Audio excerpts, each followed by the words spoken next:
And we're talking to Calcasieu Parish Sheriff Tony Mancuso right now. Good morning, Sheriff. Good morning, guys. How's it going? You know, things are looking up. Yep, it's Friday. Hey, no, I just feel like we're making progress. I think we're making progress here at the sheriff's office.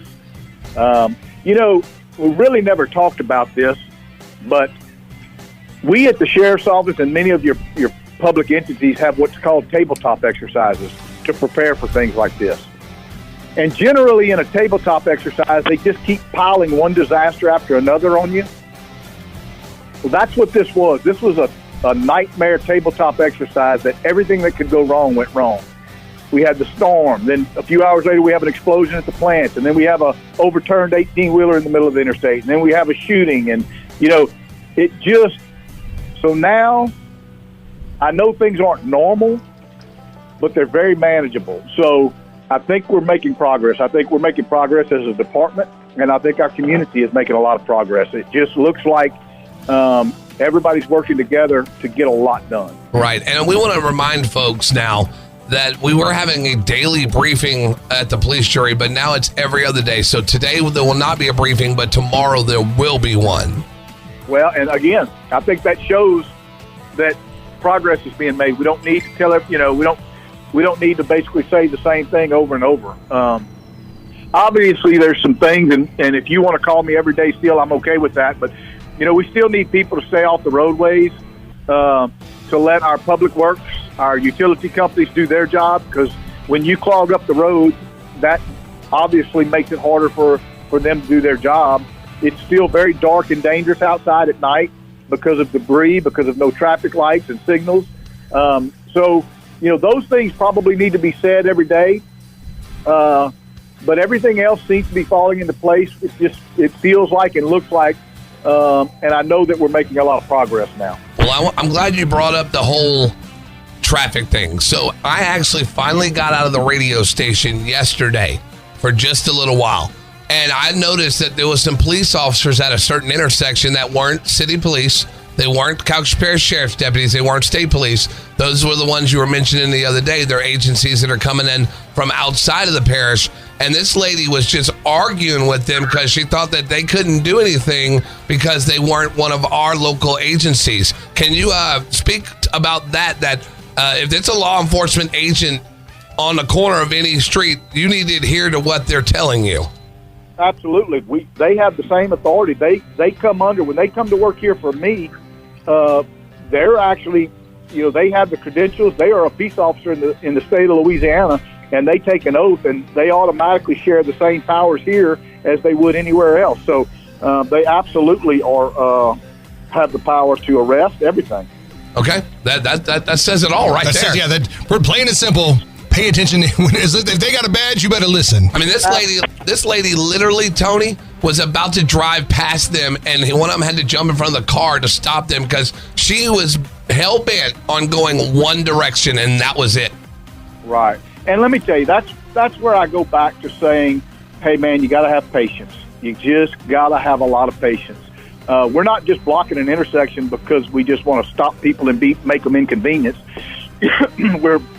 We're trying to help our utilities workers get up and running and let them be safe, and they can do their job without having interference from the public. And unfortunately, the public's not adhering to what we need them to do, which is to stay put, to stay parked, unless they absolutely have to. So we have to stop and block off intersections so that our utility companies can do their work. Case in point, what's going on the interstate every day? Go ahead, Russ. That's exactly what I was going to ask about. So obviously, as we're getting closer and closer away from the actual, hurricane happening, more and more people are starting to come back into the city.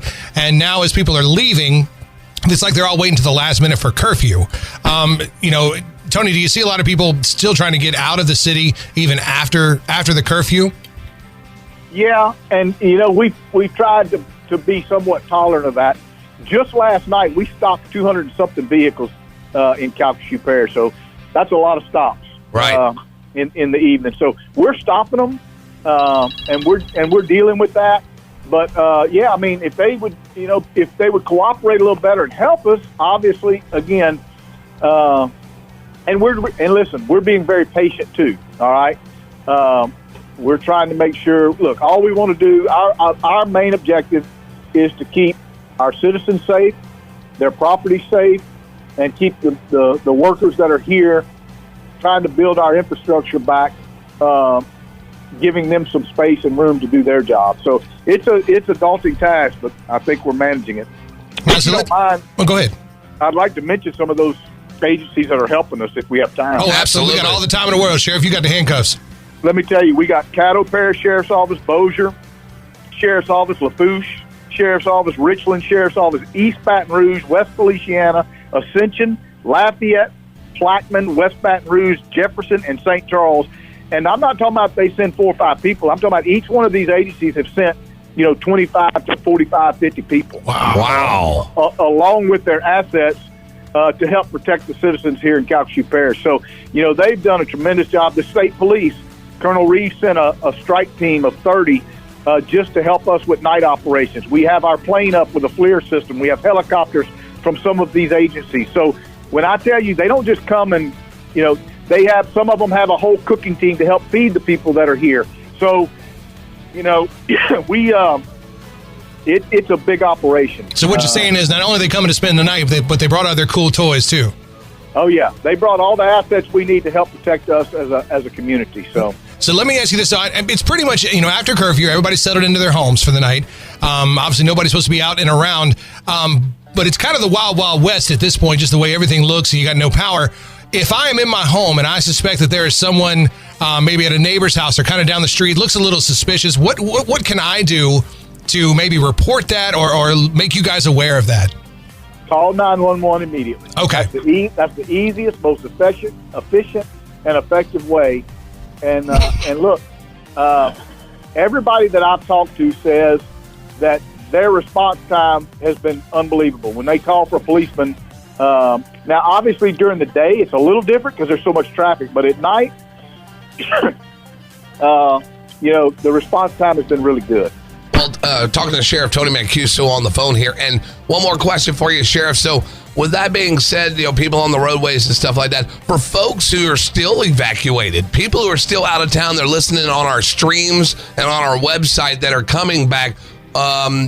First off, there is a bunch of work crews in Lake Charles right now. So that in itself clogs the roadways. But what can they expect as they're coming back in right now?